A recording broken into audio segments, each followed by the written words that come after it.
Hi, I'm Pastor Kurt, and this is your 5-minute Bible study. Today, we're going to be looking at Mark chapter 6, verses 30 through 44. This is the feeding of the 5,000. This is a wonderful story. Many of us are already familiar with it.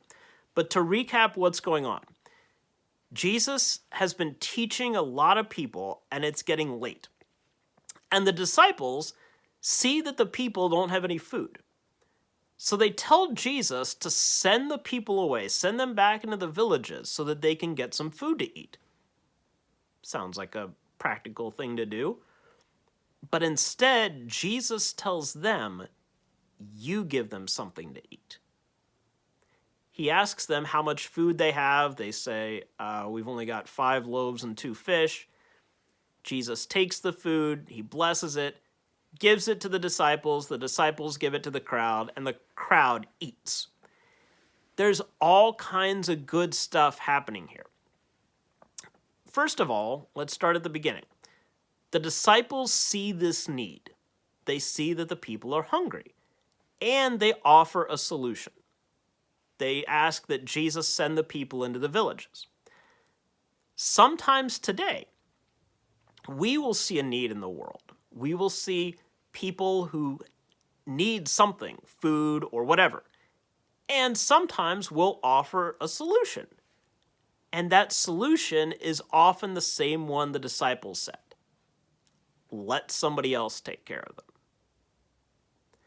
The disciples saw the need in the world, and they wanted to pass it off to the proverbial somebody else.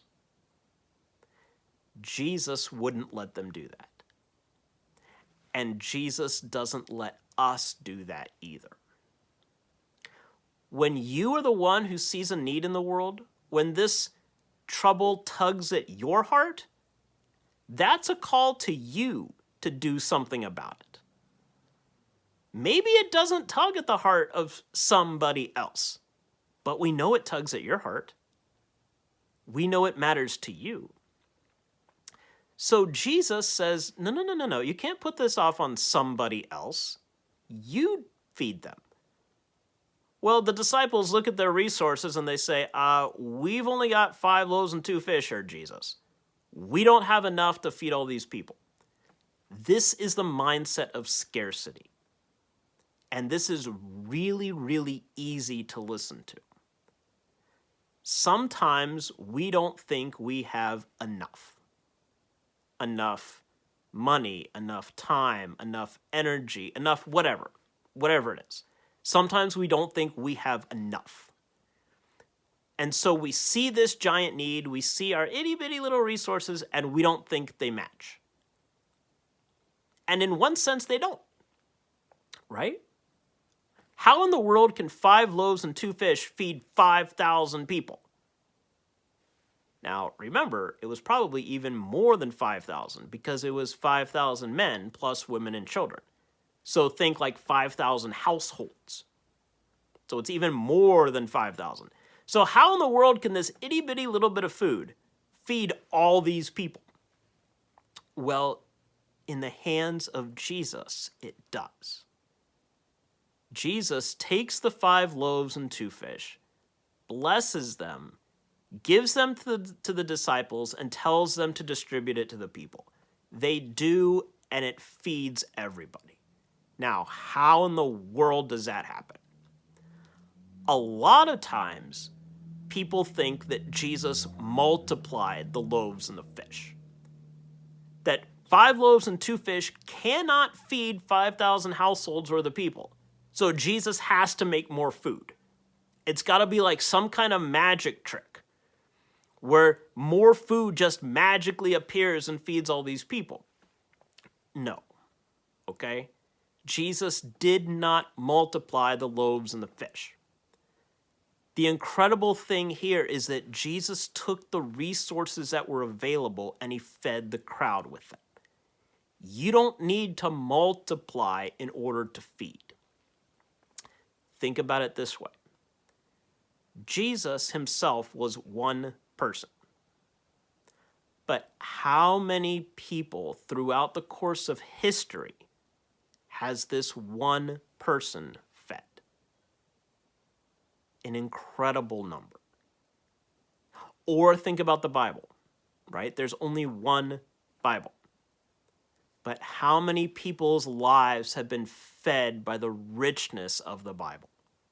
Countless, more than 5,000 households.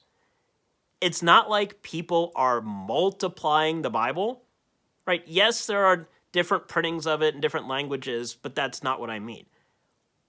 What I mean is that people aren't adding more things to the Bible because 66 books in one Bible is not enough to feed everybody. Yes, it is enough to feed everybody. One person, Jesus, is enough to feed everybody. It's not about loaves and fish here. If we get hung up on this imagery, then it won't make sense to us. But if we focus on how this is Jesus feeding us with himself, then we see how it works. Jesus can feed more than 5,000 people. There were even plenty of leftovers left to share, which is why Jesus can feed countless generations, why many, many people throughout history have feasted on the richness of the Bible. You're not making more, you're not multiplying it, but everybody can feast on this one resource. Also, think about the text that came right before this. This was Herod's birthday party. At Herod's party, we hear about death because this is where John the Baptist was killed. But when Jesus throws a party, it's all about life and abundance, right? This is why it's so incredible. There's your 5-minute Bible study for the day. Please remember to like, comment, share, and subscribe, and I'll see you next time. Thanks.